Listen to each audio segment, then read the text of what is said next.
que quelqu'un est léger,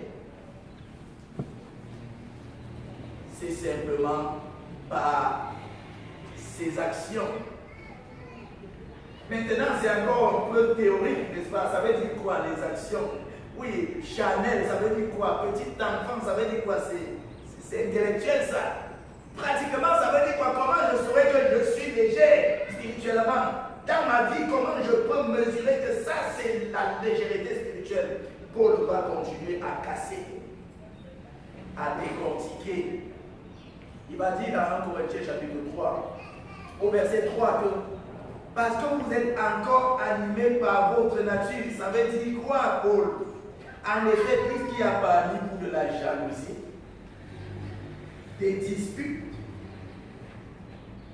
n'êtes-vous pas dirigés par votre propre nature et ne vous conduisez-vous pas d'une manière coutumière? Alors, comment est-ce que la légèreté sera manifestée dans notre vie? Lorsque nous allons voir en nous l'expression de la jalousie dans nos actions, lorsque nous allons voir en nous l'expression de celui qui divise les autres, lorsque nous allons voir en nous celui-là qui mène une vie de parti pris, je préfère tel à l'autre, je suis léger spirituellement, parce que ça n'existe jamais dans le Seigneur. Voilà concrètement comment je saurais que je suis léger. Parce que en réalité, les maladies spirituelles de mon cœur vont commencer à se manifester à l'extérieur. La cause que nous avons vue, l'une des causes fondamentales, c'est quoi? Le fait de refuser de s'humilier devant Dieu. L'orgueil spirituel. Lorsque je suis orgueilleux spirituel, je ne reconnais pas exactement ma relation concrète avec le Seigneur. Et si je refuse de reconnaître que sans Jésus, je ne suis rien, je vais faire semblant. Mais pendant que je fais semblant, ma vraie personne spirituelle va être manifestée à l'extérieur. Alléluia. Je peux prêcher, mais après la prédication, je serai celui qui prononce et accomplit et pose des actions que les chrétiens vont dire. Mais ce n'est pas lui qui venait de prêcher. Mais c'est lui qui venait de nous exhorter. Venez, regardez un peu ce qu'il fait. Il a dit la patience. Il nous a bien expliqué ce que c'est la patience. Mais regardez, il a en train de gronder, il est même en train de frapper. Et il dit que personne ne peut parler de Dieu. Vous voyez? Et les gens, pareil, vont se consoler en disant quoi? Ne suis pas ce que je fais, mais suis ce que je te dis. Ne me suis pas, suis ce que je t'ai dit. Il refuse d'admettre qu'il a un problème. Comment je peux aider l'autre alors que moi-même je ne suis pas aidé? Comment est-ce possible que je donne à l'autre ce que moi-même je n'ai pas? La manifestation de la légèreté, c'est l'attitude, mon comportement à vivre sans le respect des principes de Dieu.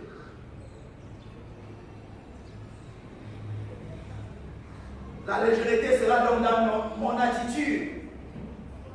La légèreté sera dans mes actions. Je saurai que je suis léger. Quand je serai en face d'une sœur, ma façon de me comporter va me dire que je suis léger. La sœur, ta façon de te comporter quand tu seras face à face avec un jeune homme, en tant que jeune ou personne adulte, femme avec un homme mature, quand vous serez que ta façon de te comporter va te montrer que tu es spirituellement léger. Parce qu'il y a des choses qui sont une honte à dire et qui sont malheureusement la caractérisation de la vie du chrétien. Il y a des choses qui sont présentes en nous qui font honte de les prononcer, qui manifestent notre vraie personne et qui nous donnent d'être spirituellement légers. Notre attitude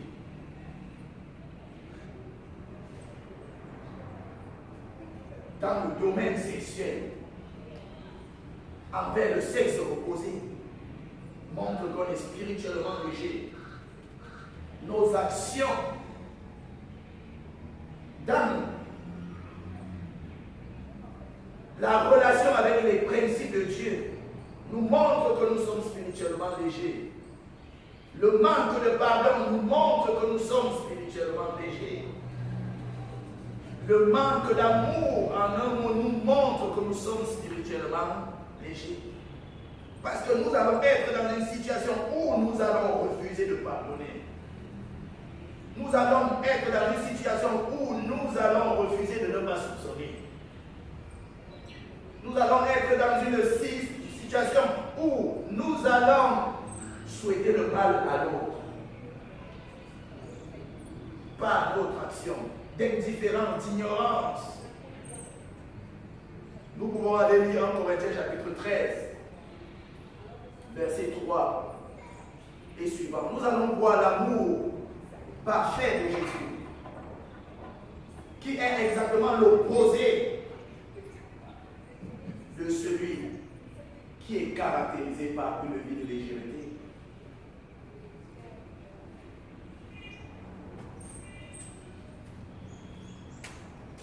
La vie de légèreté sera même aussi perçue à partir de nos paroles. Donc la vie de légèreté sera non seulement à travers ce que nous posons comme action, à partir de notre comportement, mais aussi à partir de notre langage. Nous n'allons pas nous cacher longtemps, bien aimés. Peu importe ce que nous disons que nous sommes, nos paroles vont nous trahir, nos actions vont nous trahir, notre attitude va nous trahir. Et on dira de nous que nous sommes spirituellement des enfants. Pourquoi? Parce que nous sommes dirigés sans l'Esprit de Dieu. Et c'est ça être léger. Oh, s'il faut donc faire le bilan, combien de nous sont légers? Combien de personnes dans la maison de Dieu manifestent telle la légèreté? Combien? Regardons déjà nous-mêmes. Parce que la première cause, c'est de refuser de regarder à soi-même et de regarder à l'autre. Quelle est ma façon de parler? Quels sont les actes que je pose conformément à la connaissance que j'ai? C'est le contexte ici. Les Corinthiens ont la connaissance. Beaucoup de nous avons la connaissance. Mais comment sont nos actions conformément à la connaissance que nous avons, conformément aux principes de Dieu que nous connaissons? Quelles sont nos actions? Comment nous évaluons nous-mêmes nos actions? Parce que nous devons les évaluer.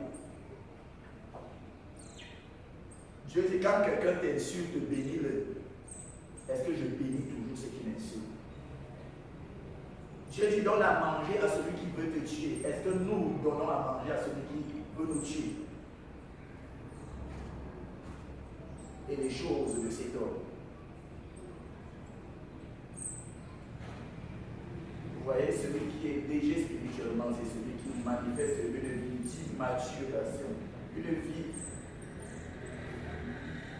de quelqu'un qui chancelle spirituellement. Et par la grâce de Dieu, nous allons clôturer avec notre étude biblique à 10 heures sur la croissance spirituelle. Il va falloir que l'enfant de Dieu grandisse.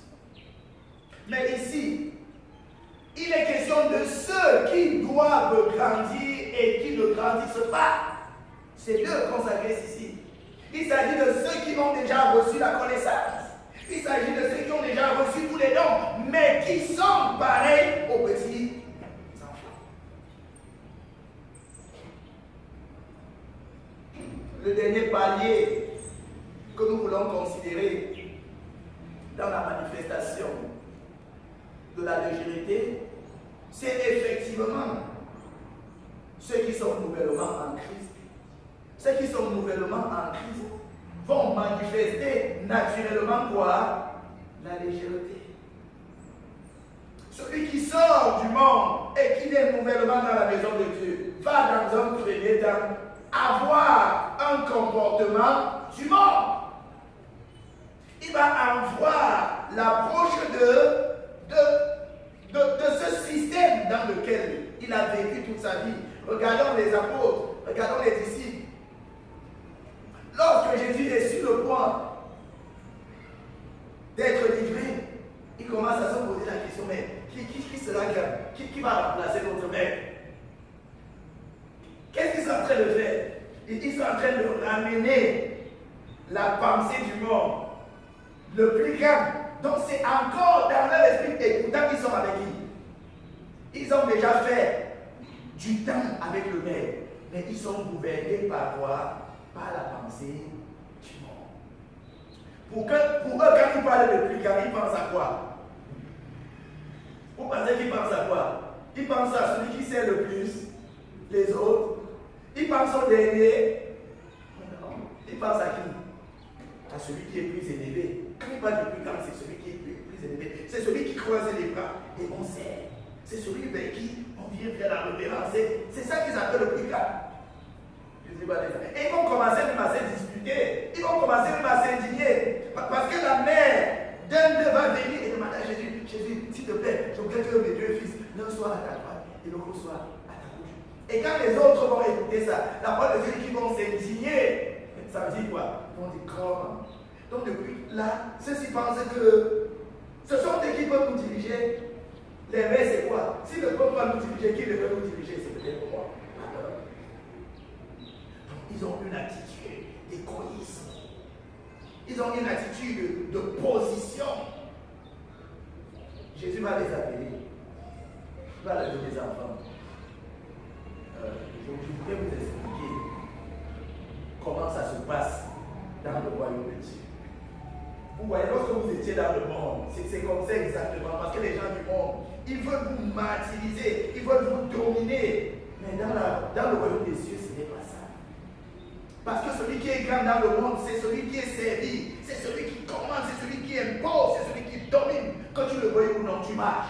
Tu ne marches pas, on te montre comment tu vas marcher par force. C'est comme ça dans le monde. Mais dans le royaume de Dieu, ce n'est pas ça.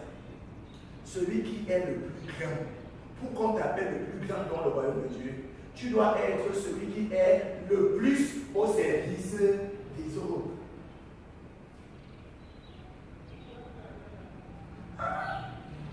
Imaginez celui qui voulait la première place, quand il a dansé, il va faire comment? Et Jésus, dans Jean chapitre 13, Jésus va dire, venez. Il va prendre la serviette attachée autour de la taille. Et autour de la taille se trouvait la robe du maître, parce que Jésus était habillé en robe de maître. Mais il va attacher la serviette. Ça veut dire quoi? Il écrase le vêtement de tunique qu'il a. Parce que la serviette dénote le serviteur et le service. Et Jésus va aller jusqu'à se courber pour laver les pieds des disciples. Ce n'est jamais ça dans le monde juif.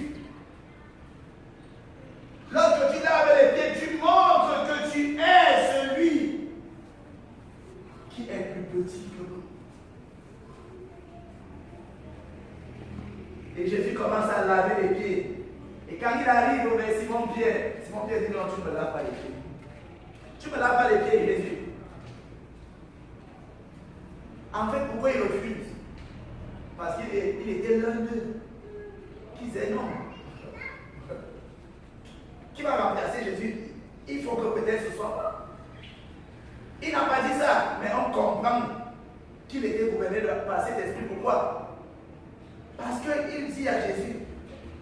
tu laves mes pieds. Ça veut dire que quand moi-même, je serai peut-être celui qui va te remplacer. Tu m'enseignes quoi là? Je dois faire quoi aussi? Je dois laver les pieds. De qui? Mais de ce que moi je vais diriger dans le nom de Jésus. N'apporte pas ce genre d'enseignement ici. Tu vas nous décrire. Jésus dit, Simon Pierre, si je ne te lave pas les pieds, sache que tu n'as pas part. Simon Pierre dit, non, pas seulement les pieds, tout le corps. Avec, j'aime Simon Pierre parce qu'il était vraiment, dès qu'il comprend, il bascule.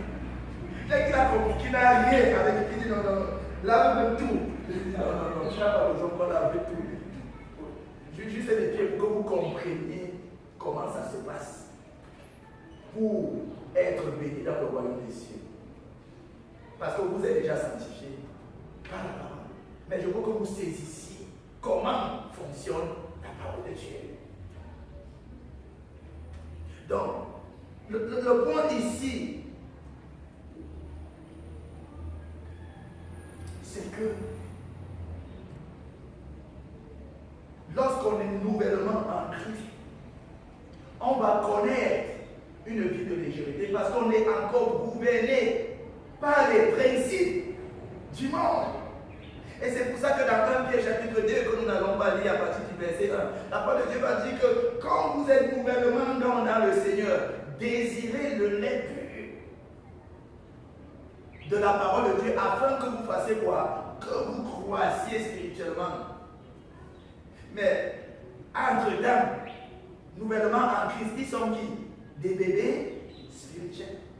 Or, un bébé spirituel, un bébé physique, lorsqu'il naît, question, dès que l'enfant naît, tu le fais asseoir, tu lui diras, tu lui dis marche ou, oh, il faut être très patient le soir. On commence à donner le lait. Pendant combien de mois? On laisse aux mamans. Mais de toute façon, il y aura un temps pour que le bébé s'asseye, pour qu'il commence à ramper. Il y a même des bébés rapides qui ne rampent pas, mais qui commencent à marcher. Mais quand ils marchent, ils vont commencer à courir avec les 100 mètres. Non. Ils vont chercher à se lever et tomber. Ils vont marcher et tomber. Ne t'attends à rien d'autre que ce bébé est tombé. C'est normal. Pourquoi? Parce que leur âge leur permet et tolère encore ce genre de comportement. Donc, c'est normal que certaines personnes soient légères lorsqu'ils sont nouvellement en Christ. Christ sait, mais Christ dit que c'est pour ça qu'il a mis sur pied un dispositif qu'il appelle la croissance spirituelle. Et le problème que nous créons n'est pas celui-là. N'est pas celui des bébés spirituels, parce qu'il y en aura toujours. Les bébés spirituels normaux. Les bébés spirituels selon Dieu. Celui qui venait nouvellement de donner sa vie à Christ est un bébé spirituel. Et il va connaître une vie de légèreté. Mais au fur et à mesure qu'il va prendre du lait, il va commencer à prendre corps. Ce corps-là qui va manifester des changements graduellement. Alléluia. Lorsque nous lisons dans Luc chapitre 2, verset 52, que nous allons encore voir lors de l'étude sur la croissance spirituelle, nous allons voir que Jésus grandissait en sagesse, en stature et en grâce. En sagesse. Ça veut dire Jésus apprenait. Et on pouvait voir un enfant sage. On pouvait voir un adolescent sage. On pouvait voir un adulte sage. Quand on a vu Jésus à 12 ans, on a remarqué quoi? La sagesse de Jésus. Et vous pensez que la sagesse d'un enfant de 12 ans est pareille à un adulte de 50 ans? Quand on dit à l'enfant que oh, tu es sage, mon enfant, ça veut dire qu'il peut se comparer à son frère. Non, il est sage par rapport à quoi? Par rapport à son âge. Alléluia. Donc même lorsqu'on est spirituellement bébé, on peut commencer à détecter quoi? La sagesse d'un bébé spirituel. Parce qu'il sera différent de quelqu'un qui n'a pas encore donné sa vie à Christ. Donc ne prenons pas ça comme une licence. Pour dire qu'on a dit aujourd'hui que lorsque je suis nouvellement en Christ, je peux mener tout genre de vie parce que je suis bébé spirituel. Erreur. Même un bébé spirituel manifeste déjà une sagesse spirituelle au niveau de son âge. Amen. La parole dit que Jésus grandissait. Ça veut dire qu'automatiquement, lorsqu'on est en Christ, le processus de croissance a commencé. Quand je fais un jour, je fais 2 jours, je fais une semaine, je ne suis plus pareil. Alors il faut que je fasse attention à ce piège. Et combien de fois nous, qui avons déjà consommé le lait, et imaginez un bébé qui commence à consommer du lait. Jusqu'à l'âge de 10 ans, il ne prend que du lait. Vous lui donnez la nourriture solide, il dit non. Il va parler, il dit non. Ne me donne pas la viande, va me chercher le lait. C'est à la moi de me donner. C'est-à-dire qu'il parle déjà, mais il te donne des instructions sur comment le nourrir. Vous avez vu ce genre de chrétien. Il dit non, vous êtes trop dur ici.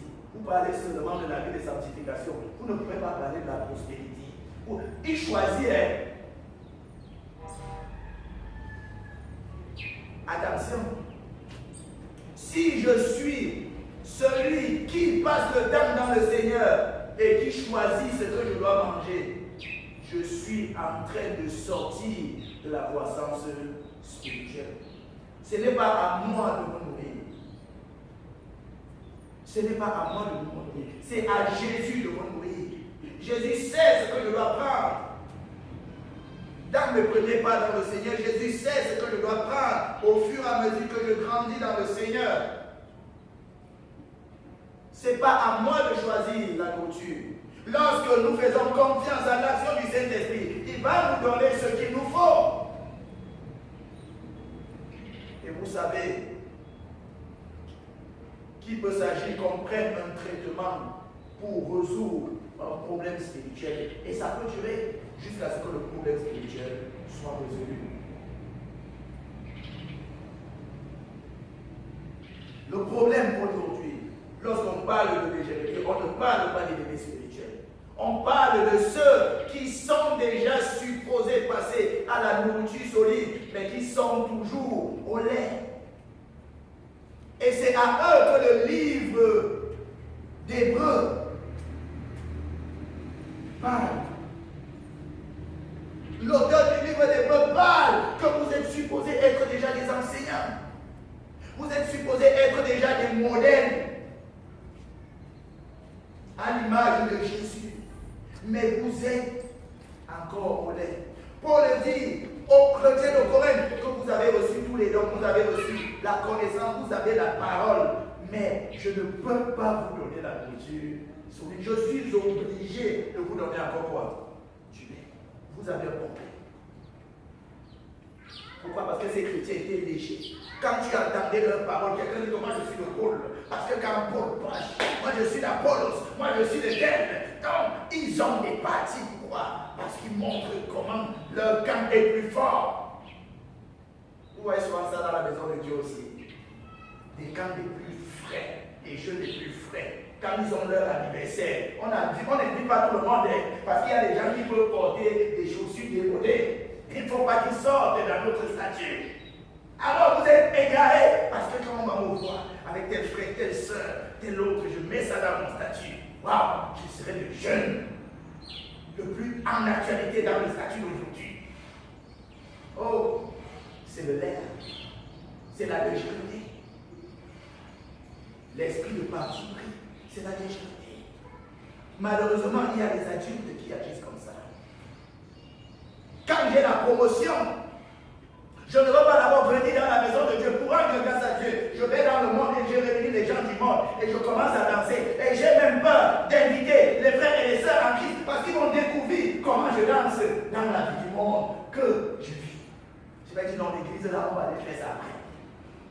N'apportez pas les gens de l'église ici parce qu'ils vont venir vous critiquer. Donc il sait déjà en fait ce que l'enfant de Dieu va venir dire. Quand il va le voir, il ne peut pas.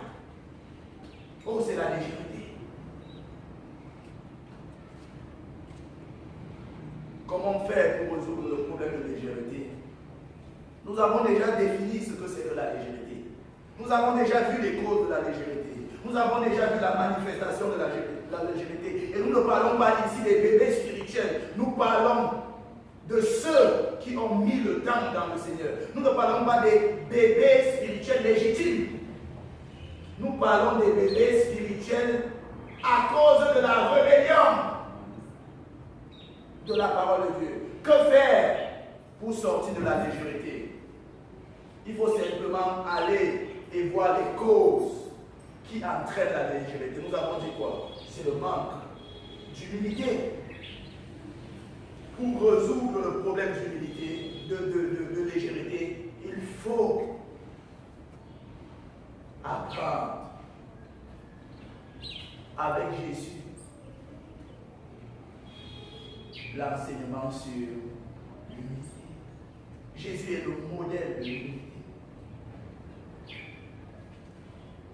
Jésus, nous avons vu comment il s'est dépouillé de sa gloire. Nous avons vu comment Jésus a accepté de la position qu'il avait pour venir prendre la condition d'homme et pas n'importe quel homme. Il pouvait choisir être le fils du président quand il naissait, mais il a accepté venir naître comme un homme serviteur. Et un serviteur qui accepte une mort de ridicule, la mort à la croix. Oui, nous avons à apprendre l'humilité de Jésus. Cela va nous donner de sortir de la légèreté. Lorsqu'on sera revêtu d'un esprit d'humilité. Parce que ce n'est que dans l'humilité maintenant que nous pouvons apprendre la parole de Dieu. Et la deuxième chose pour sortir de la légèreté, c'est méditer la parole de Dieu jour et nuit dans un esprit de prière. C'est ainsi que notre intelligence sera renouvelée. Et nous allons lire dans le livre d'Éphésiens chapitre 4. Nous allons voir que celui qui est renouvelé dans son intelligence, celui qui est dans l'intimité, dans une relation de prière, pour que Dieu communique, pour que Dieu transfère sa vie en le baptisant dans la compréhension de sa volonté, cette personne va manifester une vie nouvelle. Éphésiens chapitre 4, verset 29. Qu'aucune parole malsaine ne sorte de votre bouche, mais seulement de bonnes paroles qui, en fonction des besoins, servent à l'édification et transmettent une grâce à ceux qui les entendent. Vous voyez, lorsque je serai constamment dans la présence de la parole de Dieu, dans la présence de l'édification de Dieu, par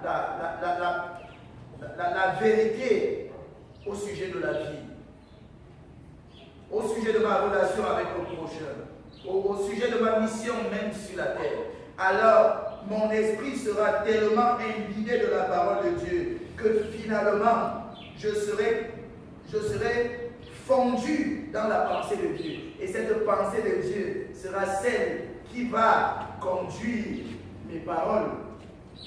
Ça veut dire que lorsque tu vas parler comme parle le Seigneur. Alléluia. Donc lorsque tu vas parler, en fait, ta parole va aller résoudre un problème dans le cœur de quelqu'un. Tu ne vas pas blesser les gens. Tu ne vas pas détruire les gens. Tu ne vas pas condamner les gens, mais tu vas amener les gens à sortir, même s'ils sont déjà condamnés. On pourrait voir cela dans la parole de Joseph. On dit que Joseph allait parler au cœur de ses frères. En fait, ce n'est pas Joseph qui peut parler au cœur. L'homme ne peut jamais parler au cœur de l'homme. C'est Dieu qui parle au cœur de l'homme. Et Dieu parle au cœur de l'homme comment? Au travers de toi et de moi. Lorsque nous faisons de sa parole le centre de notre cœur. vous voyez, ça va affecter notre façon de parler. Bien sûr, ça va affecter naturellement notre façon d'agir, notre façon de nous comporter. Pourquoi? Parce que ce sera simplement le règne de Jésus par l'acceptation et la vie de sa parole dans l'intimité que j'aurai avec Jésus qui va donner ce que mon attitude sera, ce que mes actions seront et ce que ma parole sera. La difficulté ici, c'est que le chrétien veut partir de l'extérieur pour l'intérieur. Ça ne se passe pas comme ça avec Dieu. On part de l'intérieur pour l'extérieur. Si à l'intérieur nous avons un problème, à l'extérieur nous serons légers. Si à l'intérieur nous sommes dans l'intimité de vie avec Jésus, on n'a pas besoin de bagarrer. On n'a pas besoin de prouver quoi à quelqu'un. Même si on nous insulte, nous allons bénir parce que nous savons qui nous sommes dans notre relation avec Dieu. Bien sûr, dans un esprit d'humilité. Nous n'allons pas faire des bagarres de religion. Nous n'allons même pas faire des bagarres de position. Vous pensez que Jésus, en sachant qu'il est Dieu, il pouvait chercher à bagarrer avec Satan? Mais il sait ce qu'il vaut. Et il sait ce qu'il est. Il sait de qui il vient. Il n'avait pas à faire par rapport aux gens. Il n'avait pas à faire pour que les gens l'applaudissent. Non, il faisait exactement ce qu'il avait à faire, quand il avait à faire et comment il devait le faire. Jésus ne s'agitait pas. Vous voyez, le chrétien aujourd'hui a besoin de sortir de l'agitation religieuse. On a besoin de sortir de l'activisme religieux. Et cela va se passer lorsque nous allons entrer dans la vie de méditation. La parole de Dieu dit à Josué, médite la parole de Dieu jour et nuit. C'est alors que tu trouveras du succès dans toutes tes entreprises. Somme 1. La parole de Dieu dit, celui qui médite la parole de Dieu jour et nuit est comme un arbre planté au bord d'un cours d'eau. Tout ce qu'il fait lui réussit. Pourquoi? Parce que quand Jésus règne, naturellement, c'est la victoire, c'est le succès, c'est la gloire. Sortons de la vie de légèreté. Ça ne veut pas dire nous devons sortir, ça veut dire acceptons de recommencer avec Jésus. Acceptons de reconnaître que nous ne sommes rien en dehors de Jésus. Nous ne pouvons rien en dehors de Jésus. Nous n'allons nulle part en dehors de Jésus. Acceptons d'ouvrir notre cœur afin que Jésus nous parle. Et plus Jésus va nous parler, davantage notre esprit sera rempli du règne de Jésus. Et c'est ainsi que tout sera affecté. Et naturellement, notre vie extérieure sera pour la gloire de Dieu. Et va rendre gloire à Dieu. De sorte que nous ayons un impact spirituel. Lorsque nous parlons, lorsque nous agissons, ou même simplement par notre comportement. Vous voyez, en fait, c'est de ça qu'il est question. L'absence de légèreté, c'est la vie de maturité spirituelle. Que Dieu nous bénisse sur ce chemin. Et prenons la prescription médicale, comme lorsqu'on va à l'hôpital. Tu ne peux pas aller à l'hôpital, on détecte ta maladie, on te donne l'ordonnance, tu as l'argent à la poche pour aller à la pharmacie, tu achètes le médicament et tu ne bois pas. Buvons le remède et nous serons guéris au nom de Jésus-Christ. Amen.